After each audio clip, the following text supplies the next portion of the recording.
भाषा और साहित्य, ठीक है। तो इसे पढ़ने के बाद तुम्हारे को कहीं और दूसरी वीडियो में जाने की जरूरत नहीं पड़ेगी और तुम्हारे सारे पेपर यहीं से बन के आएगा। तो तुम एग्जाम की टेंशन है तो बस यही सब कुछ पढ़ के चल जाना, और लास्ट में मैं तुम्हें पीवाईक्यूज भी करवाऊंगी नोट्स के बाद, ठीक है। तो अब चलो, अब नोट्स देखते हैं हम फुल एक्सप्लेनेशन के साथ। तो तुम्हारा अध्याय 1 है, चैप्टर नंबर 1 है हिंदी भाषा और साहित्य। हिंदी भाषा और साहित्य होता क्या है, तो हम इसे पढ़ेंगे। तो इसमें तुम्हारा पहला टॉपिक है हिंदी भाषा का उद्भव और विकास। तो हिंदी भाषा का उद्भव क्या है, तो जो तुम्हारा हिंदी भाषा होता है वो क्या है, हिंदी भारतीय आर्य भाषाओं की क्या है, उत्तराधिकारी भाषा है। क्या है? हिंदी भाषा आर्य भाषाओं की उत्तराधिकारी भाषा है, ठीक है। तो इसका विकास संस्कृत से हुआ था, यानी कि संस्कृत भाषा से आया था। जो हिंदी भाषा था वो संस्कृत भाषा से आया था। इसकी जो हिंदी यानी कि जो भाषा था उसका यानी कि क्रमिक श्रृंखला था, ठीक है। जो संस्कृत भाषा था वो इसका क्रमिक श्रृंखला था। और इसमें इसमें क्या क्या आता था, इसमें आता था प्राकृत, अपभ्रंश, पुरानी हिंदी, अपहट और आधुनिक हिंदी आती थी। आधुनिक हिंदी मतलब यानी कि मॉडर्न हिंदी। तो इससे तो इन्हीं यानी कि जो संस्कृत का जो ये सब पार्ट्स था इसी में से हिंदी आया था, ठीक है। यानी कि हिंदी भाषा और साहित्य आया था, ठीक है। और संस्कृत में और भी आते थे, जैसे कि वैदिक और शास्त्रीय भाषा हो गया, यानी कि ये आम जनता के लिए काफी कठिन होता था जो इस संस्कृत में ये सब यानी कि साहित्य वगैरह पढ़ना, भाषा वगैरह पढ़ना। इसलिए इसलिए हिंदी भाषा लाया गया था, साहित्य में इसलिए लाया गया था ताकि बोलचाल क्या हो जाए, आसान हो जाए, और यानी कि लोग उसे समझ पाए, बोल सके, इसलिए। तो ये इसलिए हिंदी भाषा को लाया गया था। और जो अपभ्रंश और आधुनिक हिंदी था उसके बीच का क्या अवस्था था, यानी कि उसमें जो यानी कि क्या दिखाई देता था, प्रारंभिक हिंदी रूप दिखाई देता था। और इसका विकास के बारे में पढ़ लेते हैं हम, कब आया था वो। तो हिंदी का जो विकास का जो कालानुक्रम था, यानी कि जब वो आया था तो पहले तो आदिकाल में यानी कि 1000 से 1350 ईस्वी में आया था, यानी कि ईयर में आया था, ठीक है। अपभ्रंश और अपहट का प्रभाव फिर पढ़ा था। तो उससे यानी कि वीरागात्मक काव्य उससे मिला था। तो हम नोट्स को यानी कि बहुत ही डिटेल में नहीं जा रहे हैं, क्योंकि हम नोट्स को साहित्य में डिटेल में नहीं देख सकते हैं। तो इसलिए हम इसे शॉर्ट नोट्स की तरह देख रहे हैं, ठीक है। तो इसमें भाषा की क्या प्रमुख विशेषताएं थी, जैसे कि बोलचाल सरल हो गया था उससे, यानी कि आसान बोलचाल वाला भाषा था। और फिर तो हमने पहले पढ़ा कि आदिकाल में यानी कि 1000 से 350 यानी कि ईस्वी में आया था, ठीक है। फिर उसके बाद मध्यकाल में 1350 से 1850 के टाइम में आया था, साल के टाइम में आया था। तो फिर इसमें हिंदी का स्पष्ट और मजबूत रूप देखने को मिला था। तो इसमें प्रमुख बोलियां हिंदी में आया था अवधी, ब्रज भाषा। और इससे क्या था, इससे भक्ति और रीतिकालीन साहित्य का विकास हुआ था। और इससे जो हिंदी भाषा थी वो जन साधारण से जुड़ी थी, ठीक है। फिर उसके बाद आधुनिक काल आया, यानी कि मॉडर्न काल में क्या आया, यानी कि 1850 यानी कि साल के बाद। तो उसमें खड़ी बोली का विकास हुआ, फिर खड़ी बोली यानी कि बोलने जाने लगी। और फिर गद्य साहित्य का विस्तार रूप देखा गया। उसमें पत्रकारिता हो गया, मैगजीन वगैरह हो गया, नाटक यानी कि उपन्यास हो गया, उसका विकास हुआ। फिर उसका मानकीकरण हुआ हिंदी का, उसका नाम दिया गया। फिर उसमें बोलियां आई, काफी बोलियां यानी कि आई हिंदी में, जैसे कि अवधी, भोजपुरी, ब्रज भाषा, खड़ी बोली, सब हिंदी भाषा में ही यानी कि हिंदी भाषा के पार्ट है और इसमें आए वो, ठीक है, हिंदी भाषा और साहित्य में आए। इसमें मैथिली, राजस्थानी, हरियाणवी ये सब आधुनिक हिंदी में लाया गया, ठीक है। इसका क्या विशेषताएं था, हिंदी भाषा का क्या यानी कि क्या साहित्य का क्या विशेषताएं था, बहुत सरल होता था, बोलने में आसान होता था, सुबोध होता था, यानी कि समझ जाते थे लोग। और भावों को यानी कि भावों की सखत क्या अभिव्यक्ति होती थी। और जनभाषा से निकट संबंध, यानी कि लोग इसे समझ पाते थे तो उनके लिए आसान पड़ता था। संस्कृत, अरबी, फारसी, अंग्रेजी के शब्द ग्रहण, यानी कि इससे उन सब शब्द से भी हिंदी यानी शब्द में लाया गया था, इन सब शब्दों से। तो जो हिंदी शब्द था वो संस्कृत यानी कि साहित्य में संस्कृत भाषा से ही आया था, जो हिंदी भाषा आया था। और इन सब से तो आया ही था, इन सब से बाद में आया था, जैसे अरबी, फारसी, अंग्रेजी। तो इससे ये जो हिंदी भाषा क्या बना, लचीली और जीवंत भाषा बना। जो हिंदी भाषा साहित्य क्या बना, लचीली और जीवंत भाषा। तो इसमें सेकंड टॉपिक है राष्ट्रभाषा, राजभाषा और संपर्क भाषा के रूप में हिंदी। यानी कि ये राष्ट्रभाषा कैसे बना, कैसे इसे यानी कि राष्ट्र में बोले जाने लगा, यानी कि हर जगह बोले जाने लगा, कैसे राजभाषा घोषित कर दिया, यानी कि कर दिया गया, और कैसे लोग आपस में इसी का यूज करने लगे। तो राष्ट्रभाषा के रूप में हिंदी लाया गया था। तो इसका क्या अर्थ था? वह भाषा जो राष्ट्र की संस्कृति, एकता, भावनात्मक चेतना का प्रतिनिधित्व करे, यानी कि संस्कृति को बढ़ावा दे, एकता को बढ़ावा दे, यूनिटी है ना प्रोवाइड करे। जैसे कि हिंदी हर कोई जानता है, मैक्सिमम, जैसे इंडिया में मैक्सिमम स्टेट्स है, सब हिंदी ही जानते हैं।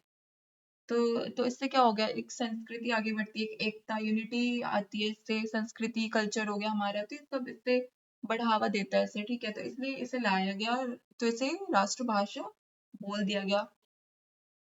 और फिर इसका स्वरूप यानी कि इसका स्वरूप क्या था? तो हिंदी भाषा का यानी कि हिंदी भाषा की सर्वाधिक बोली जाने वाली भाषा, ठीक है, और देश के अधिकांश भाषा में समझी जाती है। यानी कि हिंदी को क्या अधिकांश भाषा में समझा जाता है, ठीक है। स्वतंत्रता आंदोलन में हिंदी की प्रमुख भूमिका, और इसका राष्ट्र एकता की प्रतीक भाषा, यानी कि इससे एक राष्ट्र की एकता की भाषा बोले बोले जाने लगा, ठीक है। स्वतंत्रता आंदोलन में बहुत इसका प्रमुख भूमिका देखा गया। और इसे यानी कि इसके कई विशेषताएं थी, जो यानी कि राष्ट्रभाषा को क्यों लाया गया, इसके पीछे बहुत विशेषताएं थी, जो भाषा को क्यों लाया गया हिंदी भाषा को। तो जनसाधारण की भाषा, एक भावनात्मक जुड़ाव करते पैदा करते हैं, तो कल्चर हो गया, संस्कृति वगैरह हो गया, यूनिटी, एक जैसे कि एकता, तो ये सब चीजें हिंदी भाषा से जुड़ी थी, और यानी कि भावनात्मक जुड़ाव लोगों के इससे जुड़ गया था, तो इसलिए संस्कृति में से लाया गया था, और ये आया था संस्कृत भाषा से। फिर बाद में और भी कई भाषा आया था हिंदी में, कई कई मतलब यानी हिंदी में कई चीजें टाइप्स आई थी, जैसे कि हिंदी के सब पार्ट हो गए, जैसे कि जैसे हमने जाना ना कि वो ब्रजभाषा हो गया, और भी हमने देखा भोजपुरी, ये सब राजस्थानी, हरियाणवी, ये सब हिंदी से ही आए थे। तो इसे यानी कि इसे लाया गया था भावनात्मक जुड़ाव को यानी कि बढ़ाने के लिए, एक संस्कृति और इसे भारतीय संस्कृति की संवाहक यानी कि यानी बोला जाने लग गया, ठीक है। और राजभाषा के रूप में हिंदी का क्या अर्थ है, यानी कि जो वह भाषा जिसमें शासन, प्रशासन और सरकारी कार्य संचालित होते हैं, यानी कि हिंदी भाषा को राजभाषा इसलिए बोलना है कि सारे काम जो प्रशासन शासन के होते हैं, वो सब जो सरकारी वगैरह कोई से भी कार्य जो होते हैं, वो सब इसी भाषा से हो रहे थे। सो इसीलिए इसे राजभाषा के रूप में हिंदी को लाया गया था। और यानी कि वो संविधान होता है, उसमें भी इसे लाया गया था। और संविधान के कौन से अनुच्छेद में से लाया गया था? 343। तो उसके अनुसार हिंदी को संघराज्य की राजभाषा घोषित कर दिया गया था। देवनागरी देवनागरी में लिपि में हिंदी भाषा यानी कि राजभाषा है, ठीक है। तो जो देवनागरी है उसमें उस लिपि में जो हिंदी भाषा है वो राजभाषा है। अंकों का रूप भारतीय अंक प्रणाली। राजभाषा के रूप में हिंदी का महत्व, यानी कि क्या महत्व है कि यानी कि भाषा को सरल बनाती है, प्रशासन की भाषा को सरल बनाती है, आम जनताओं के लिए सरकारी हेतु मतलब बातचीत के लिए भी आसान बनाता है, सरल बनाता है जो हिंदी भाषा होता है, और लोकतांत्रिक व्यवस्था को मजबूत करता है। संपर्क भाषा के रूप में हिंदी कैसा है? कब इसे यानी कि आपस में बातचीत करने के लिए, संवाद करने के लिए यूज करने जाने लग गया, यानी कि एक ये माध्यम बन गया बातचीत का, संपर्क करने का, यानी कि एक संप्रेषक बन गया, ये क्या बन गया? संप्रेषक बन गया। तो हिंदी का संपर्क यानी भाषा स्वरूप कब आया? तो इसे ऐसे यानी कि इसे विभिन्न भाषाओं वाले लोग आपस में संवाद करने के लिए इस्तेमाल करने लग गए, और बहुभाषी भारत में संवाद का माध्यम, ठीक है। और ये क्या बन गया? बहुभाषी भारत में संवाद का माध्यम बन गया, यानी कि मैक्सिमम लोग हिंदी भाषा में ही बात करते थे और हिंदी ही जानते थे, ठीक है। और इसे सबसे इसका कई यानी कि उत्तर और दक्षिण भारत के बीच में यानी कि बहुत इसका यानी कि इस्तेमाल होता था, हिंदी भाषा का प्रयोग होता था, और ज्यादातर इसका उत्तर में होता है, ठीक है। यानी कि उत्तर जो वो होता है, उत्तर दिशा होता है वहाँ, यानी उत्तर दिशा में भारत के यानी कि उत्तर तरफ में ज्यादा यानी कि हिंदी बोली जाती है। और हिंदी का प्रयोग व्यापार, शिक्षा, मीडिया में भी होने लग गया, यानी कि व्यापक प्रयोग के लिए यूज होने लग गया। संपर्क भाषा के रूप में हिंदी का क्या विशेषता है? यानी कि भाषा को सरल बना दिया, शब्दावली यानी कि बोलने में आसान होता था, सहज उच्चारण यानी कि उच्चारण करना आसान होता था, व्यापक स्वीकार्यता, यानी व्यापक में भी, बिजनेस वगैरह में भी इसे स्वीकार करने लगे, तो व्यापक स्वीकार्यता। विभिन्न भाषाओं के शब्दों को अपनाने की क्षमता, यानी कि इसकी वजह से और भी भाषाओं को अपनाने की लोगों में क्षमता आने लगी, तो इससे जो हिंदी भाषा का यानी कि महत्व जो यानी बन गया, ठीक है, साहित्य में और राजभाषा में आया ये, और फिर इसके बाद यानी कि राष्ट्रभाषा भी बना ये जो हिंदी था, ठीक है, तो इसका बहुत महत्व था, ये रखता था ये हिंदी भाषा, और अभी भी रखता है। तो हिंदी भाषा का क्या समग्र महत्व है, यानी कि राष्ट्रीय एकता की भाषा है, प्रशासन की भाषा है, जनसंपर्क की भाषा है, साहित्य, संस्कृति, शिक्षा, ये इन सब की भी भाषा है जो हिंदी भाषा है। अध्याय दूसरा, हिंदी साहित्य का इतिहास। तो हिंदी साहित्य का इतिहास का क्या अर्थ होता है, यानी कि हिंदी भाषा में रचित साहित्य की ऐतिहासिक, वैचारिक, सांस्कृतिक परंपरा का क्रमबद्ध अध्ययन ही हिंदी साहित्य का इतिहास कहलाता है। यानी हिंदी साहित्य में जो साहित्य में हम रचना करते वक्त में जो ऐतिहासिक, वैचारिक और सांस्कृतिक परंपरा पढ़ते हैं, उसे ही बोलते हैं हिंदी साहित्य का इतिहास। हिंदी साहित्य को सामान्यतः 3 कालों में बांटा गया है: आदिकाल, मध्यकाल, आधुनिक काल। ये सब हमने पढ़ लिया। आदिकाल कब आया था, यानी कि 1000 से 1350 ईस्वी में आया था। तो इस समय इसका यानी कि प्रारंभ हुआ था, और इसमें अपभ्रंश और अपहट भाषा का प्रभाव पड़ा था, और इसमें साहित्य में वीरता और युद्ध भावना को प्रमुख माना गया था, और इसे इसलिए वीर गाथा काल भी कहा गया था। और इसमें वीरता, प्रक्रम यानी कि पराक्रम का वर्णन करा गया था, युद्ध, शौर्य, बलिदान का महिमा मंडन बताया गया था, राज्य और वीर योद्धाओं की प्रशंसा। तो ये सारी चीजें इसमें यानी इन सबका वर्णन हुआ था काव्यात्मक वर्णन के थ्रू, ठीक है। तो ये सारी हिंदी के ये सब टाइप्स हो गए, ये आदि यानी कि रूप, अपभ्रंश हो गया, अपहट हो गया, तो ये सारी जो भाषा हिंदी की उसमें आया था। और इसका प्रमुख रचना क्या था, आदिकाल का प्रमुख रचना जैसे कि पृथ्वीराज रासो, आल्हा खंड, तो आदिकाल का क्या था, हिंदी साहित्य की आधारशिला और वीरता और राजभावना का विकास, राष्ट्रभाषा का विकास।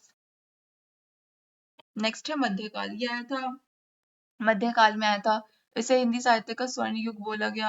तो इसमें क्या होता था, हिंदी भाषा अधिक परिपक्व और स्थिर माना जाता था, और इसके प्रमुख दो धाराएं थी, जैसे कि भक्ति काल और रीति काल। तो भक्ति काल कब आया था, 1350 से 1700 तक ईस्वी में आया था। इसमें ईश्वर भक्ति का प्रधान स्वर बताया गया था, और उसमें बताया गया था कि जैसे कि क्या सामाजिक यानी रीतियों का विरोध करने का, और प्रेम, करुणा, संपन्न यानी कि समर्पण की भावना यानी दर्शाने को, ठीक है, ये सब बताया गया था। और व्यक्तिगत भक्ति हो गया, यानी कि आत्मानुभूति हो गई, ये सब बताया गया था इसमें। और इसकी क्या भाषा थी, अवधी, ब्रज भाषा और भक्ति काल की धाराएं, ठीक है। और इसमें ये सब भी था, जैसे कि रामकृष्ण भक्ति के प्रमुख और भक्ति काल के प्रमुख कवि थे, जैसे कि कबीर, तुलसीदास, सूरदास, रैदास, मीराबाई। तो ये अपनी कविताएं में भक्ति करते थे, यानी अपने गॉड को लेके कि अपना प्रेम दिखाते थे, अपना यानी कि वो जो गॉड को मानते हैं, तो उन्हें उनके उनके बारे में दिखाते थे कि कैसे अपने भक्ति को शो करते थे, यानी अपने लिखाई में, अपने साहित्य में, ठीक है। तो ये सब कवि हो गए, जैसे कि मीराबाई कृष्ण जी की भक्त थी, तो उनका वो कई पोयम्स उन्होंने यानी कि लिखे उनपे, तो ये सब उसी में आ गए। हाँ, तो हिंदी भाषा को यानी कि प्रतिष्ठा दिया गया था, ठीक है। फिर उसके बाद रीति काल आया था 1850 तक में। तो इसमें यानी कि श्रृंगार रस आया था, जैसे कि अ, इसमें जो यानी नायिका भेद होता है, अलंकार होता है, रस का वर्णन किया जाता है, इसमें क्या होता है, रस का वर्णन किया जाता है। श्रृंगार रस बड़ा होता है, जैसे कि इसमें एक नायिका और एक नायक होता है, यानी कि प्रेमी प्रेमिका को बताया जाए, तो उस तरह को बताया जाता है ऐसे पोयम में, तो वो नायिका होती है वो। बाकी इसका ये बताया ऐसे, ये तुम पढ़ लेना, ठीक है। साहित्य दरबारी वातावरण से जुड़ा होता है ये, और कला और शिल्प पर अधिक बल पड़ता है इसका, ठीक है। और रीतिकाल की क्या प्रमुख विशेषताएं थी? नारी सौंदर्य यानी कि सौंदर्य का चित्रण करता था, श्रृंगारिक भावनाएं यानी कि दर्शाता था, अलंकारों की प्रधानता दिखाता था, भाव से अधिक शिल्प पर ध्यान होता था। और इसमें कुछ प्रमुख कवि कौन थे रीतिकाल के? बिहारी हो गए, भूषण हो गए, देव हो गए, केशव दास हो गए। तो ये सब हो गए। और क्या महत्व था इसका? यानी कि ये काव्य शिल्प की समृद्धि, भाषा की कलात्मक अभिव्यक्ति। ठीक है। नेक्स्ट टॉपिक है हिंदी साहित्य का इतिहास। तो ये तो मैंने बता ही दिया, ये वही चीज है, ये जो आधुनिक काल हो गया, यानी कि कब आया था, 1800 ईस्वी में आया से वर्तमान तक। ठीक है, यानी कि अभी तक जो चल रहा है, यानी कि मॉडर्न हिंदी। तो इसका सामान्य परिचय अगर हम देखें तो ये क्या करवाते हैं, किसमें करता है? ये सामाजिक और राष्ट्रीय चेतना का विकास करता है। और इसे वो यानी कि हिंदी के खड़ी बोली में इस्तेमाल किया जाता है। इससे गद्य साहित्य का विकास होता है। पत्रकारिता और यानी कि नव जागरण में, यानी कि जो बुक जो वो जो बुक्स वगैरह हो गई, मैगजीन हो गई, न्यूज़पेपर वगैरह में भी। और बाकी आधुनिक काल की क्या प्रमुख विशेषताएं, यानी कि यथार्थवादी दृष्टिकोण होता है इसमें, सामाजिक समस्याओं यानी समस्याओं का चित्रण होता है, राष्ट्रवाद और स्वतंत्रता चेतना दिया जाता है। और ये कौन-कौन से युग, यानी कि आधुनिक काल के प्रमुख युग कौन से थे? यानी कि भारतेंदु युग, द्विवेदी युग, छायावाद, प्रगतिवाद। तो इस समय यानी कि इन युगों में ये आया था। और इसने क्या किया था? इसका स्वरूप अगर की बात हम करें अगर तो इसका गद्य और पद्य दोनों में विकास देखा गया था। ठीक है। और जो हिंदी आगे राष्ट्रीय और अंतर्राष्ट्रीय में भी यानी कि फैल गई। पर राष्ट्रीय में तो थी, तो ये राष्ट्रीय भाषा बनी थी, राजभाषा बनी थी। बट बाद में क्या हुआ, फिर अंतर्राष्ट्रीय बन गया ये। नेक्स्ट है अध्याय नंबर 3 है हमारा भक्तिकालीन कविता। तो भक्तिकालीन कविता क्या होता है? तो ये आयत, इसका समय लगभग 1350 यानी 1350 से 1700 ईस्वी में आया था ये। और जो भक्ति काल होता है वो बहुत ही यानी कि भक्ति काल जो हिंदी साहित्य का सबसे महत्वपूर्ण काल था। क्या था? महत्वपूर्ण काल था। इसमें ईश्वर भक्ति और यानी कि आत्मानुभूति का साहित्य का में बताते हैं। और इसमें कुछ रचित कविताएं उन्होंने लिखी थी। ठीक है। और यानी कि इसमें जो ये है तुम्हारा भक्ति काल कविता में मेनली यानी कि समर्पण, प्रेम, करुणा पे लिखा जाता है। यानी कि जो साहित्य को प्रेम, समर्पण और करुणा पे लिखा जाता है। जाति पाति ऊंच नीच का विरोध करा जाता है, लोक भाषा का प्रयोग करा जाता है। यानी कि सहज होता है, सरल भाषा होता है और बहुत ही प्रभावी होता है। यानी कि जो पढ़ने वाले जो पाठक होता है उन पे बहुत ही असर ये देता है। ठीक है। रैदास, तो ये कवि परिचय हम देख रहे हैं। ठीक है। तो ये एक क्या है, निर्गुण भक्ति धारा के प्रमुख संत कवि है। ठीक है। तो पेशे से ये मोची थे। क्या थे? मोची, यानी कि जो जूता ठीक वगैरह करता है ना, तो ये मोची थे, पर ये कवि भी थे, तो ये कविताएं लिखते थे। ठीक है। तो ये लोग भक्ति धारा यानी कि भक्ति से रिलेटेड कविताएं लिखते थे। जो ये कवि जो थे रैदास, ये जो कवि यानी कविता पद लिखते थे, ये किससे रिलेटेड लिखते थे? भक्ति से रिलेटेड, भक्ति धारा से रिलेटेड। तो उसमें ये समाजता और मानवता के यानी समर्थक थे। और भक्ति को कर्म और प्रेम से जोड़ते थे, यानी अपने पोएम्स में अपने जो पद वगैरह लिखते थे। तो इसकी काव्य विशेषताएं क्या थी रैदास की? तो यानी कि वो ईश्वर का निर्गुण स्वरूप के बारे में बताते थे, भक्ति में अहंकार का त्याग, आंतरिक शुद्धता पर बल, सरल भाषा। बाकी इनके जो भाषा जो रखते थे वो सरल रखते थे और गहन भाव उसका पड़ता था इसका काफी। तो पदों की हम व्याख्या देखते हैं। ठीक है। पहले ये पढ़ लेते हैं। क्या ये तुम्हारा पद है? ठीक है। बिनु देशे उपजय नहीं आसा। क्या है? बिनु देशे उपजय नहीं आसा, बिना ईश्वर प्रेम के जीवन निरर्थक, संसारिक सुख क्षणिक, सच्ची आशा केवल प्रभु भक्ति से। ठीक है। आत्मिक शांति का संदेश। ठीक है। नेक्स्ट है ऐसे कुछ अनुभव कहत न आवे, ईश्वर अनुभव को शब्दों में व्यक्त करना कठिन। भक्ति एक अंतरिक क्या है? आंतरिक अनुभूति है। ज्ञान और भाषा की सीमाएं, यानी कि आत्म अनुभव की प्रधानता, इन सब चीजों के बारे में इसमें बताया गया है। तो ये सब जो उन्होंने दिया था ये वही हो गया, ये मैंने तुम्हें बता दिया रीड करके, ठीक है, ये बाकी तुम रीड कर लेना। और हमारे जो भूषण कवि थे वो किस पे लिखते थे, वो रीतिकालीन वीरस पे लिखते थे। किस पे लिखते थे? रीतिकालीन वीरस पे। तो इस ये क्या थे? शिवाजी के दरबारी थे। क्या थे? शिवाजी के दरबारी कवि थे। और ये यानी कि राष्ट्रीय यानी कि चेतना के संवाहक थे। क्या थे? राष्ट्रीय चेतना के संवाहक थे। और इनका ज्यादातर जो कवि पद होता था, कविता होता था, किस पे होता था? यानी कि वीरस पे होता था। रीतिकालीन वीरस पे होता है। यानी वीरस का मतलब क्या होता है?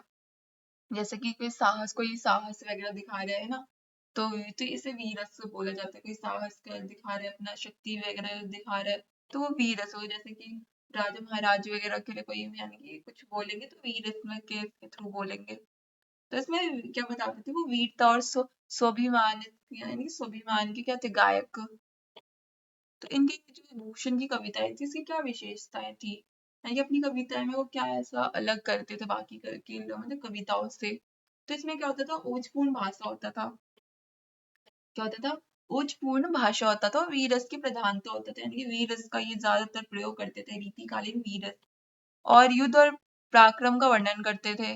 बाकी अलंकारों का भी इनका यानी कि प्रभावी प्रयोग करते थे। तो ये वीर यानी कि वीरस का इस्तेमाल करते थे। तो ये सब हो गया। ये सब वो है जो इन्होंने दिया था। इन्होंने जो वो दिया था, क्या कहते हैं, जो पद दिया था इनकी कविता में, जो इन्होंने कविताएं दी थी, तो ये उसी के लाइन्स है। नेक्स्ट है बिहारी का, ठीक है। बिहारी कवि कौन थे? तो ये भी रीति काल के ही प्रमुख कवि थे। कौन थे? यानी कि रीति काल के प्रमुख कवि थे। तो एकमात्र ग्रंथ बिहारी सतसई जो इन्होंने लिखी थी, ठीक है, तो जो कि काफी संक्षिप्त था लेकिन गूढ़ यानी कि उसमें गूढ़ अभिव्यक्ति था और श्रृंगार रस का प्रयोग किया गया था। बाकी इनके जो काव्य थे उसका क्या विशेषताएं थे? यानी कि कम शब्दों में गहन भाव, यानी कि कम शब्दों में इन्होंने बहुत ही गहरी बातें कर दी थी। और श्रृंगार रस का क्या था? प्रधानता था, यानी कि प्रयोग इन्होंने श्रृंगार रस का करा था। और नीति और दर्शन का समावेश, अलंकार का सूक्ष्म प्रयोग, यानी अलंकार का बहुत ही अच्छा प्रयोग करा था। तो ये कुछ दोहे हैं उनके, दोहे पद हैं उनके, कुछ कुछ पोएम्स वगैरह के लाइन के वो हैं, दोहे हैं। तो ये है वो, ठीक है। तो ये सब मैंने बता दिया, ठीक है। ये सब आप बाकी आप रीड कर सकते हो वीडियो को पॉज करके, क्योंकि वीडियो में बहुत सारा पढ़ाना है तो लंबी हो जाएगी वीडियो। अध्याय नंबर 4 है आधुनिक कविता। तो आधुनिक कविता यानी कि क्या होती है? तो आधुनिक कविता में क्या होता है? तो इसमें क्या होता है? आधुनिक जीवन की समस्याओं का चित्रण करा जाता है, वर्णन करा जाता है। आधुनिक जीवन यानी कि जो मॉडर्न प्रॉब्लम्स हो गए, लाइफ के प्रॉब्लम्स हो गए, तो उनका चित्रण, उनका वर्णन करा जाता है, उनका डिस्क्रिप्शन, उनका एक्सप्लेनेशन दिया जाता है। तो यानी कि इसमें बताया जाता है व्यक्ति समाज के बारे में, राष्ट्र की चेतना, यानी कि ये सब का के बारे में बताया जाता है। तो 20वीं शताब्दी जो अभी चल रही है, इसके समय में इसका आधुनिक प्रयोग करा जाता है, ज्यादातर प्रयोग करा जाता है। तो इसमें भावनात्मक, वैचारिक और यथार्थ प्रवक यानी क्या होता है? अभिव्यक्ति होता है। क्या होता है? भावनात्मक, वैचारिक, यथार्थ परक अभिव्यक्ति होता है। और भाषा सरल होती है और ओजपूर्ण और प्रभावी होती है, यानी कि प्रभाव डालती है पढ़ने वाले पर, सरल होती है, आसान होती है और ओजपूर्ण होती है। और नेक्स्ट है माखनलाल चतुर्वेदी बेटी की विदाई। तो ये यानी कि उन्होंने बेटी की विदाई पे लिखा था, ठीक है, अपनी कविता वगैरह लिखा था। तो इनका परिचय, तो यानी कि ये राष्ट्र कवि और स्वतंत्रता सेनानी थे। क्या थे? राष्ट्र कवि और स्वतंत्रता सेनानी, तो यानी राष्ट्र से रिलेटेड ये लिखते थे, ठीक है। तो ये राष्ट्र कवि थे और स्वतंत्रता सेनानी भी थे। तो इन्हें अपनी कविताएं में क्या करते थे? ये भावनात्मक और राष्ट्रीय चेतना का प्रयोग करते थे, उसके बारे में ज्यादा बताते थे, जो राष्ट्रीय चीज, क्योंकि इनके राष्ट्रीय प्रेमी थे, स्वतंत्रता सेनानी भी थे, तो इसलिए राष्ट्र से रिलेटेड लिखते थे। और मानवीय संवेदनाओं का सूक्ष्म चित्रण, यानी कि ये मानवीय यानी कि संवेदनाओं का सूक्ष्म चित्रण देते थे। और क्या करते थे? और यानी कि इन्होंने जो बेटी की विदाई लिखा था, उस पे क्या यानी कि बताया गया था कि भाव, यानी कि जो जब बेटी का विदाई होता था उस समय क्या माता पिता पे बीतती है, उनका क्या भावनात्मक विचार होते हैं, क्या सोच होते हैं, प्रेम, त्याग, सामाजिक परंपरा, तो इन सब चीजों का वर्णन उन्होंने किया था इसमें। बाकी नारी संवेदना का सशक्त वर्णन चित्रण किया था उन्होंने। और और उन्होंने बताया था ना कि जब जब बेटी जाती है तो वहाँ कितना पीड़ा होता है, माता पिता के लिए बहुत ही पीड़ा होता है। और इसमें खुशी और दुख का मिक्स में यानी कि मिश्रण होता है, मिक्स होता है। उनके मन में खुशी भी होता है कि बेटी नया जीवन शुरू करने जा रही है, और दुख भी होता है। किस बात का दुख? यानी उनकी बेटी को यानी कि सब सब उसे ही संभालने में, उसका नया परिवार हो गया। अब वो पढ़ाई बन गई है, ठीक है। और उसमें माँ का भावुक मन होता है, पिता का संयम होता है। तो ये सब चीजें होती हैं। और क्या बताया इसमें उन्होंने? और बेटी की विदाई में उन्होंने पारिवारिक मूल्यों की भी अभिव्यक्ति के बारे में बताया है। इसका विशेषताएं क्या है? यानी कि करुण रस की प्रधानता के बारे में उन्होंने बताया कि करुण रस यानी कि वो जैसे कि वो इमोशनल हो जाना, है ना, करुणा शो करना, इमोशनल हो जाना, भावनाएं शो करना, तो ये सब करुण रस में आता है, ठीक है। और इन्होंने भाषा कैसी रखी थी? भावनापूर्ण और सरल रखी थी भावना, ठीक है। तो ये करुण रस में आता है। और चित्रात्मकता यानी कि चित्रात्मकता उन्होंने यानी कि दिखाया था, ठीक है, अपने या कवि यानी कि कविता में। और बाकी मानवीय संवेदना की गहराई दिखाई थी। क्या दिखाई थी? गहराई दिखाई थी अपने यानी कि कविताएं में। तो उन्होंने कविता में मानवीय संवेदना की गहराई के बारे में दर्शाया था, ठीक है। और तो ये मैं आगे यानी कि पढ़ाने से पहले मैं बता दूं, अगर तुम्हें ना वीडियो पसंद आएगी तो तुम वीडियो को जरूर जरूर लाइक कर देना और सब्सक्राइब भी कर देना और दोस्तों को शेयर भी करना, ठीक है। और एक और चीज बताऊं अगर मैं तुम्हें, तो तुम लोग अगर ये नोट्स चाहिए होगा तो तुम लोग इसे डिस्क्रिप्शन बॉक्स से या तो फिर यूट्यूब पे जाओगे तो वहाँ पे तुम्हें यानी कि इसी वीडियो पे जाओगे तुम तो तुम्हें कमेंट सेक्शन मिलेगा, तो वहाँ पे जो पिंड कमेंट होता है वहाँ पे तुम्हें इसके नोट्स मिल जाएंगे। और नोट्स के साथ साथ इसमें पीवाईक्यूज भी होंगे, तो तुम्हें वो भी मिल जाएगा, तो तुम लोग इसे परचेज कर सकते हो, ठीक है। और ठीक है, और मान लो तुम नहीं भी करना चाहते तो तुम लोग वीडियो पॉज करके देख सकते हो, या तो फिर तो वो स्क्रीनशॉट्स लेके पढ़ सकते हो। तो नेक्स्ट देखते हैं इसमें। तो जयशंकर प्रसाद, ठीक है, तो जयशंकर प्रसाद ने हिमाद्री तुंग स्ट्रिंग से यानी कि लिखा था इन्होंने साहित्य में, यानी अभी अपनी कविता में लिखा था। तो ये इनका परिचय देख लेते हैं। तो ये छायावाद के प्रमुख स्तंभ थे, ठीक है। और राष्ट्रवादी दार्शनिक कवि थे, कहते हैं राष्ट्रवादी दार्शनिक कवि थे। ओज और भावुकता का संतुलन, यानी कि अपने कविता में ओज और भावुकता का संतुलन बना के रखते थे, यानी भावना दिखाते और ओज ये सब का वर्णन होता था उनके कविता में। कविता का मूल्य कथन, राष्ट्र के गौरव का आह्वान, यानी क्या करते थे? यानी राष्ट्रीय गौरव के बारे में दर्शाते थे, सांस्कृतिक महानता, भारत की सांस्कृतिक महानता, वीरता, त्यागता और आत्मबल। और यानी कि युवाओं को क्रम पथ पर प्रेरणा देते थे। क्या देते थे? क्रम पथ पे प्रेरणा। और इसके क्या मुख्य भाव बिंदु थे? यानी कि हिमालय भारत की शक्ति का प्रतीक होता है। क्या होता है? हिमालय भारत की शक्ति का प्रतीक होता है। इसलिए उन्होंने ये जो अपनी कविता लिखी वो किस पे लिखी? क्या नाम दिया उसका? उसका नाम दिया हिमाद्री तुंग श्रृंग से। इसलिए उन्होंने ये नाम दिया हिमाद्री, ठीक है, तुंग श्रृंग से। और यानी कि उन्होंने बताया कि जो हिमालय होता है वो भारत की शक्ति का प्रतीक होता है। और इसमें उन्होंने ये बताया कि वीरों को आगे बढ़ने का कैसे संदेश दिया उन्होंने। और आत्मगौरव, आत्मविश्वास का यानी कि अपने कविता में उन्होंने दर्शाया। और संघर्ष, कर्तव्य भावना के बारे में उन्होंने दर्शाया अपनी कविता में। इसकी विशेषताएं क्या है? काव्य विशेषताएं जो इन्होंने लिखा है इसमें क्या है? ओजस्वी भाषा है, वीर इसका प्रधानता है। और यानी कि प्रतीकात्मक शैली से उन्होंने लिखा है, यानी कि प्रतीक दे रहे हैं, जैसे हिमालय क्या है? भारत का यानी कि क्या है? भारत का शक्ति का प्रतीक है। क्या है? भारत की शक्ति का प्रतीक है, तो इसलिए प्रतीकात्मक शैली है ये। और इनके उन्होंने प्रतीकात्मक शैली में दिया था, क्योंकि भारत का जो हिमालय है वो किसका है? उसका प्रतीक है। क्या है? उसकी शक्ति का प्रतीक है। और ये से वीर रस में लिखा गया था, यानी कि इसमें वीर जो साहस होता है, जो शक्ति होती है, साहस, ये सब वीर रस में आता है। और यही इसको यानी कि उन्होंने कविता में दर्शाया है। राष्ट्रीय को लेके उन्होंने वीर रस पे यानी कि दिखाया है, अब दर्शाया ये सब, ठीक है, अपने पोयम में। और राष्ट्रीय चेतना दिया उन्होंने।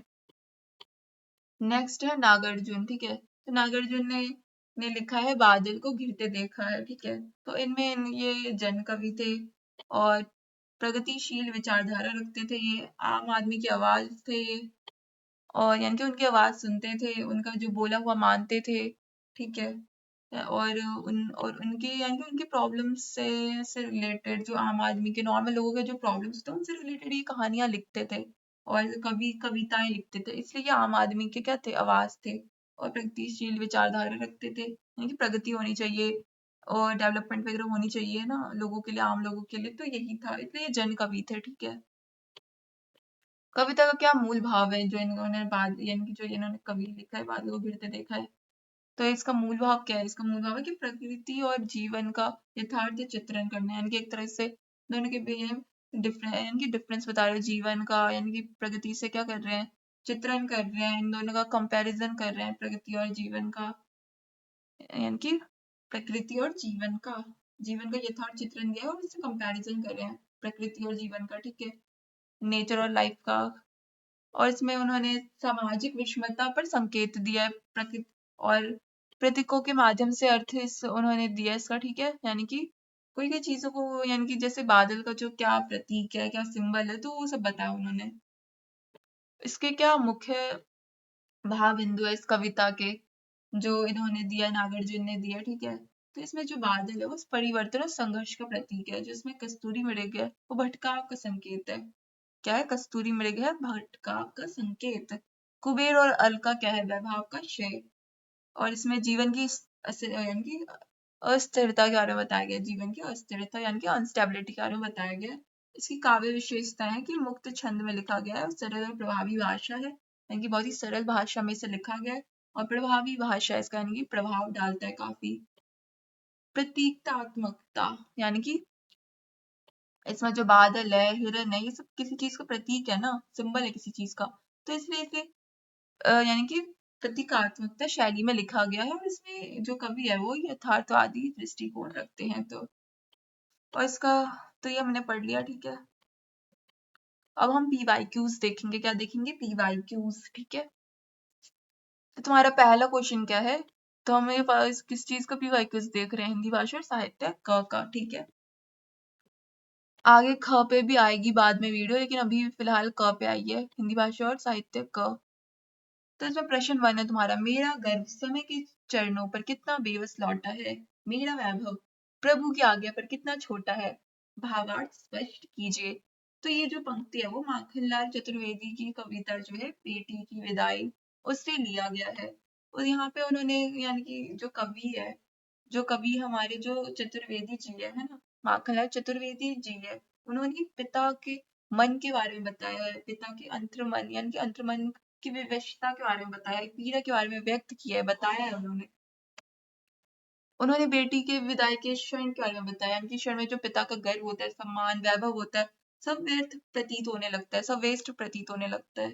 सामाजिक परंपरा के आगे जो पिता होते हैं अपने मन की पीड़ा को क्या करते हैं, अपने मन की पीड़ा को दबा देते हैं, उन्हें दबानी पड़ती है उन्हें, ठीक है। और यहाँ पे कवि बताता है कि जो समय और यानी कि प्रॉब्लम्स हो गए, सिचुएशंस हो गए, परिस्थितियां हो गई, वो मनुष्य को कितना असहाय बना देती है, यानी कि हेल्पलेस बना देती है। यहाँ पे पारिवारिक प्रेम, त्याग, करुणा और मानवीय संवेदना का मामूलिक चित्रण किया गया है, ठीक है। यानी कि यहाँ पे बताया गया है कि यानी कि जो फैमिली होती है उनके बीच में प्रेम जो होता है, जो त्याग होता है ना, जब किसी को दूर भेजना पड़ता है, तो क्या भावनाएं जुड़ी होती है उनसे, तो उन्होंने मानवीय संवेदना में चित्रण इसका दिया है। कविता भारतीय समाज की बेटी विदाई परंपरा की भावनात्मक सच्चाई को उजागर करती है। तो आप लोग ऐसे आंसर लिख सकते हो, ठीक है। तो इसमें आपको वो करना था, ठीक है, यानी कि भावार्थ स्पष्ट करना था, तो आप लोग ऐसे ही करोगे, ठीक है। ऐसे ही आंसर्स लिख सकते हो और ये तुम्हें इजी वर्ड्स में दिया ताकि तुम्हें रीड करते ही लर्न हो जाए। और ये तुम्हारे इंपॉर्टेंट क्वेश्चन है, तो तुम्हारे एग्जाम्स में काफी इनमें से आ सकते हैं। और तो ठीक है, तो तुम्हारा क्वेश्चन नंबर 2 है, दुर्गम बर्फानी घाटी में पंक्तियों का भावार्थ स्पष्ट कीजिए। तो इसमें तुम्हें भावार्थ लिखना है इसका। ये पंक्तियां नागार्जुन यानी कि नागार्जुन की कविता बादल को गिरते देखा है से ली गई हैं। तो ठीक है, यहाँ पे कवि कहना क्या चाहते हैं, तो यहाँ पे जो कवि है वो यहाँ प्रकृति के माध्यम से यानी कि मानव जीवन की व्यर्था को इनकी व्यर्था को बता रहा है, दौड़ भ्रम को बता रहा है, दिखा रहा है, दर्शा रहा है। कस्तूरी मृग जो कि क्या है, भटकाव का प्रतीक है। क्या है? भटकाव का प्रतीक है। अपने भीतर की सुगंध को बाहर खोजता रहता है। यानी कि जो उसके बॉडी में ही वो स्मेल होती है, क्या होता है, वो जो खुशबू जो सुगंध होता है उसके बॉडी में होता है, लेकिन वो कहीं और खोजता रहता है, उसे पता ही नहीं होता है कि उसके बॉडी से वो खुशबू आ रही है जो कस्तूरी मृग होता है, तो उसे नहीं पता होता है। इसलिए ये भटकाव का संकेत देता है जो कस्तूरी मृग है। तो यहाँ पे मानव की आत्मभूल यानी कि आत्मभूल का प्रतीक बताया गया है। कुबेर और अलका के संदर्भ से वैभव और सत्ता की क्षणभंगुरता दिखाई गया, ठीक है, दिखाई गई है। कविता बता यहाँ पे कविता क्या बताता है हमें, ठीक है। तो यहाँ पे जो कविता है वो हमें बताता है कि भौतिक सुख स्थायी नहीं होते हैं। जो सुख होते हैं वो स्थायी नहीं होते, स्टेबल नहीं होते हैं। वो यानी कि सुख आते भी रहते हैं, जाते भी रहते हैं। तो ये जो बादल है वो परिवर्तन, संघर्ष, सामाजिक हलचल का प्रतीक है। यानी कि जो यहाँ पे जो बादल है वो ये बताना चाह रहे हैं कि प्रॉब्लम्स लाइफ में आते रहते हैं, लेकिन चेंजेस करना जरूरी है, परिवर्तन करना जरूरी है, और लाइफ में चेंजेस लाना जरूरी है। और संघर्ष तो आते रहते हैं लाइफ में, लेकिन हमें मूव ऑन करना होता है संघर्ष से, चैलेंजेस से मूव ऑन करना होता है, और हमें प्रॉब्लम को फेस करना होता है और उस पे वर्क करना होता है। क्या करना होता है? वर्क करना होता है। और कैसे जो सामाजिक यानी कि जो हलचल होती है उससे हमें यानी कि आगे बढ़ना होता है। तो यही यहाँ पे बादल बताते हैं कि बादल को यानी कि वो गरजते देखा है, ठीक है। तो ये कविता किसका प्रतीक था? ये कविता था यथार्थवादी दार्शनिक और यानी कि प्रतीकात्मक का यानी कि प्रतीक था ये, ठीक है। तो ये हमने देखा। क्वेश्चन नंबर 3 देखते हैं। प्रश्न नंबर 3 है, भूषण के कविता साजिश चतुरंग सैन की मूल संवेदना स्पष्ट कीजिए, ठीक है। तो इसमें तुम्हें क्या लिखना है? मूल संवेदना स्पष्ट करना है। तो ये जो कविता, ठीक है, कविता यानी कि कवित बोलो या कविता बोलो, ठीक है। तो ये जो कविता है वो रीति यानी कि ऋतुकालीन यानी कि ऋतुकालीन वीर रस का उत्कृष्ट उदाहरण है। क्या? वीर रस का ये उदाहरण है, यानी कि रीतिकालीन का, ठीक है, रीतिकालीन का वीर रस का ये उत्कृष्ट उदाहरण है। यहाँ पे जो कवि है वो क्या थे? वो शिवाजी की सेना यानी कि शिवाजी के यानी कि उधर कहाँ वो थे, यानी कि दरबार के कवि थे, और वो शिवाजी की जो सेना थी उसकी तैयारी, उसके युद्ध उत्साह का यानी कि चित्रण कर रहे थे और विवरण कर रहे थे, ठीक है। तो उसका किसमें कर रहे थे? वर्णन किसमें कर रहे थे? अपनी कविता में कर रहे थे। उसमें वो लोग यानी कि उसमें जो कवि थे वो नगारों की गूंज, हाथियों की चाल और सैनिकों की उमंग के बारे में बता रहे थे कि जब यानी कि जब युद्ध से यानी कि युद्ध का जो यानी उत्साह होता है, यानी कि तैयारी का, युद्ध की तैयारियों का, सेना की तैयारियों का जो उत्साह होता है, जो एक उनमें जो वीर रस होता है, यानी कि जो वीर का यानी कि क्या होता है? प्रतीकता होता है। यानी कि जो उनके मन में जो साहस, वीरता, जो शक्ति भरी पड़ी है, तो उसके बारे में उन्होंने अपने कवि में यानी कि कविता में दर्शाया। उन्होंने किसने? जो कवि यानी कि जो कवि है उन्होंने, ठीक है। तो उन्होंने भाषा कैसे रखी है? ओजपूर्ण, गतिमय और प्रभावशाली और सरल भाषा उन्होंने रखी है अपनी कविता में। तो कविता में वीरता, शौर्य, आत्मगौरव और स्वराज्य चेतना का स्पष्ट करा गया है, और अलंकारों का, अनुप्रास का सुंदर प्रयोग करा गया है। और भूषण का उद्देश्य क्या है यहाँ पे?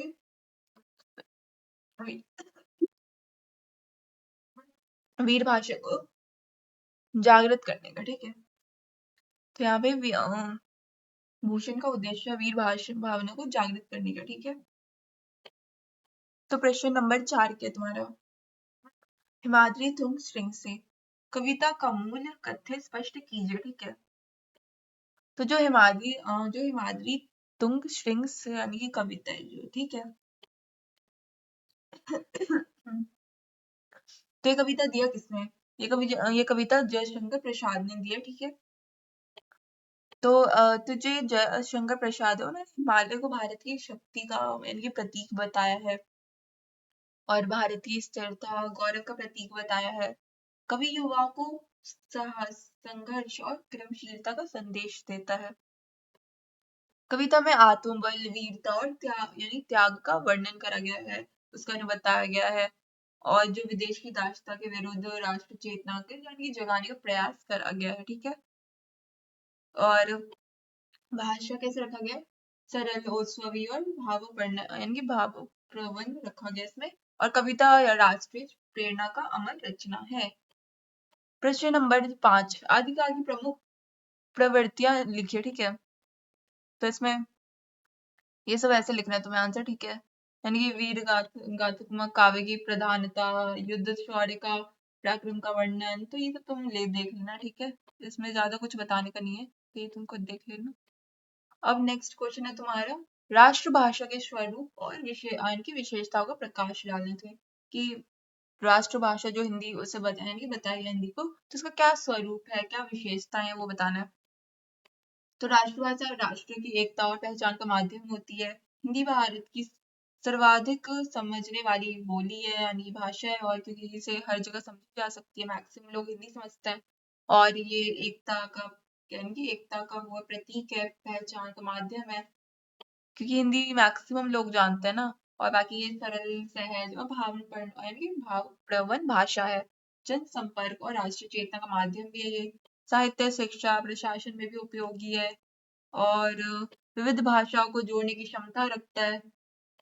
और क्योंकि विविध भाषाओं को जोड़ने की क्षमता क्यों रखता है, क्योंकि कई भाषाओं से मिलकर आया है, ठीक है। फारसी हो गया, उर्दू हो गया, संस्कृत हो गया, तो इन सब भाषाओं से हिंदी भाषा है। सांस्कृतिक विरासत का वाहक है, क्या है? सांस्कृतिक विरासत की वाहक। प्रश्न नंबर 7, भूषण के पदों की मूल संवेदना का यानी कि विवेचन कीजिए। तो भूषण का पद वो वीर रस का प्रधान है, और उसमें उन्होंने शिवाजी के शौर्य स्वराज्य भावना का चित्रण उन्होंने करा है, ठीक है। काव्य में ओजस्वी और गर्व की भावना है, ठीक है। और भाषा अलंकारिक और प्रभावशाली है, यानी कि जो पढ़ने वाले पे प्रभाव डालता है, और यानी कि मन को छू जाता है उनके, और इसमें अलंकार वगैरह है, कब मतलब अच्छा प्रयोग करा गया अलंकार का, ठीक है। और कवि का उद्देश्य वीरता को महिमा मंडित करना है, राष्ट्रीय चेतना की स्पष्ट, और इससे क्या मिलती है, अभिव्यक्ति मिलती है। राष्ट्रीय चेतना की इससे स्पष्ट अभिव्यक्ति मिलती है। बिहारी की अभिव्यक्ति शिल्प पर प्रकाश डालिए। यानी कि जो बिहारी जो थे, उन्होंने जो लिखा था उस पे उनके अभिव्यक्ति शिल्प पर प्रकाश डाले, यानी कि हमें कुछ लिखना है, एक्सप्लेनेशन देना है यानी कि, ठीक है, प्रकाश डालना है, उन पे एक्सप्लेनेशन लिखना है, ठीक है, उनके अभिव्यक्ति शिल्प पे। तो उनका जो दोहा शैली है वो यानी कि, तो जो यानी कि जो ये कवि है, ये दोहा शैली में लिखते हैं। ये दोहा शैली की श्रेष्ठ कवि है, यानी कि महान कवि है। अल्प शब्दों में गूढ़ भावों की अभिव्यक्ति, यानी कि ये कम शब्दों में बहुत ही डिटेल यानी कि गहरी बातों को लिख देते हैं, भावनाओं को लिख देते हैं, तो उसकी अभिव्यक्ति ये करते हैं, ठीक है। ये कौन, बिहारी जो कवि हैं। और श्रृंगार और नीति दोनों का संतुलन, यानी कि अपनी कविताओं में ये श्रृंगार, इश्क और नीति इनका संतुलन कर बनाए रखते हैं। और ये बने उस यानी कि यानी कि अपने दोहा वगैरह में, दोहा कविता में अलंकार का बहुत ही कुशल प्रयोग करते हैं। और बाकी अपने यानी कि दोहा में क्या रखते हैं, सूक्ति परक शैली रखते हैं। भाषा इसमें सरल होता है, लेकिन अर्थ गहन होता है कि इसे यानी इजिली अर्थ को ग्रहण करा जा सकता है, और संक्षिप्तता में प्रभावशीलता उनकी विशेषता है, यानी कि संक्षिप्त भाषा में ये देते हैं, ठीक है। अपने एक जो कविताएं होती है संक्षिप्त भाषा में देते हैं। प्रश्न नंबर 7, ये तुम्हारा ये क्वेश्चन रिपीट हो रहा है, तो तुम लोग ये देखिए, पहले जो मैंने बताया था उसी में रिपीट हो रहा है, तो तुम यहाँ से देख सकते हो। तो ये तो बता ही दिया था, हिमाद्री यानी कि हिमाद्री तुंगशिंग से, तो इसमें जो यानी कि जो हिमालय है ना, वो भारत का क्या है, भारत की शक्ति का प्रतीक है, और इसमें राष्ट्र प्रेम, वीरता वीरता का यानी कि दर्शाया गया, बताया गया है। जो कवि है वो यानी कि यूथ को, यानी कि जो लोग हैं उन्हें क्या बोले, आत्मविश्वास और संघर्ष का संदेश दे रहे हैं, और बता रहे हैं जो प्रॉब्लम्स होते हैं, जो सामाजिक प्रॉब्लम्स होते हैं, जो सोशल इविल्स होती हैं, और जीवन का यानी कि जो प्रॉब्लम्स होता है, जो सिचुएशन स्थितियां होती है, उसका उन्होंने वर्णन करा अपनी कविता में। और तो ये सब उन्होंने अपने कविता में वीरस का प्रयोग करा है, और अलंकार का प्रयोग करा है उन्होंने। तो इसमें जो उन्होंने जो कविता की है, वो दोनों ये वो क्या दिखाता है, वो भिन्न धाराओं को दिखाता है। एक में ओज है, तो उन्होंने उनका दो कविताओं पे यहाँ पे पूछा गया, ठीक है। तो एक में ओज है और दूसरे में प्रतीकात्मक यथार्थ है, ठीक है। तो ये हमने क्वेश्चन देख लिया, मैं दोबारा दिखा देती हूँ तुम्हें। अच्छा, ये सॉरी, यहाँ पे ना दो पोएम्स का बारे में पूछा गया था, तो ये तो मैंने बता दिया था ना। और ये भी वाला भी मैंने बता दिया था, लेकिन मैंने आंसर को मिक्स कर दिया, तो तुम एक बार देख लेना ऐसा, ठीक है? ये ठीक है, ये मैंने गलती से ना बादल का बता दिया था, जो ये यथार्थ जीवन की सिचुएशंस, प्रॉब्लम्स, सामाजिक प्रॉब्लम्स का हमें जिसने बताया ना कवि ने, तो ये बादल को घिरता देखा है हमें किसने बताया है? जो वो कवि है जो तुम्हारे, उन्होंने बताया, ठीक है? यानी कि नागार्जुन ने बताया, नागार्जुन, ठीक है? और ये जो हिमाद्री तुंग श्रृंग से है वो बताया है, मैं नाम भूल गई हूँ, तुम लोग देख लेना, ठीक है? नेक्स्ट क्वेश्चन है तुम्हारा, किन्हीं 3 पे तुम्हें टिप्पणी लिखना है, ठीक है? तो ये हम यानी टिप्पणी यानी कि शॉर्ट नोट लिखना है तुम्हें। राजभाषा क्या होता है? तो इसका प्रयोग रंग के प्रशासनिक कार्यों में करा जाता है। राजभाषा है ये, राष्ट्रभाषा में भी इसका प्रयोग करा जाता है, बाकी संविधान वगैरह में, ठीक है? बाकी रीति काल हो गया, श्रृंगार प्रधान काव्य होता है, नायिका भेद अलंकार में इसका प्रयोग करा जाता है, दरबारी वातावरण यानी कि ये दर्शाता है, और छायावाद क्या हो गया? यानी कि आत्मानुभूति और कल्पना, प्रकृति यानी कि प्रकृति चित्रण में देता है ये, और प्रसाद पंत निराला प्रमुख हो गया, ठीक है? एग्जाम्पल्स हो गए। तो यही तुम्हारा सिलेबस था, तुम्हारा पीवाईक्यू था। अगर तुम्हें नोट्स यानी कि परचेज करना है तो तुम डिस्क्रिप्शन से देख सकते हो, वीडियो के डिस्क्रिप्शन से, या तो फिर तुम वीडियो के कमेंट सेक्शन में जाओगे तो वहां से तुम लोग देख सकते हो, परचेज कर सकते हो नोट्स को, पिन कमेंट में तुम्हें मिल जाएगा। और वरना आप अगर नहीं परचेज करना चाहते तो आप कोई बात नहीं, आप फिर वीडियो को पॉज करके देख सकते हो और स्क्रीनशॉट ले सकते हो। लेकिन अगर आप मान लो आपको पूरी वीडियो यानी कि आपको नहीं देखनी है, तो आप, वैसे तो आपको यही बोलूंगी कि आप पूरी वीडियो देखो। अगर आप पूरी वीडियो देखोगे तो आपको सारी चीजें क्लियर हो जाएंगी, और आपको यहाँ पे पीवाईक्यू भी मिलेगा, आपको नोट्स भी मिलेगा। लेकिन आप मान लो अगर आपको पूरी वीडियो नहीं देखनी है तो आप नोट्स भी परचेज कर सकते हो, ठीक है? तो इतना ही, और अगर वीडियो पसंद आए तो वीडियो को लाइक कर देना, दोस्तों को शेयर कर देना ताकि उनकी भी हेल्प हो, तुम्हारी भी हेल्प हो, और चैनल को सब्सक्राइब कर देना। तो आज के लिए इतना ही, थैंक यू।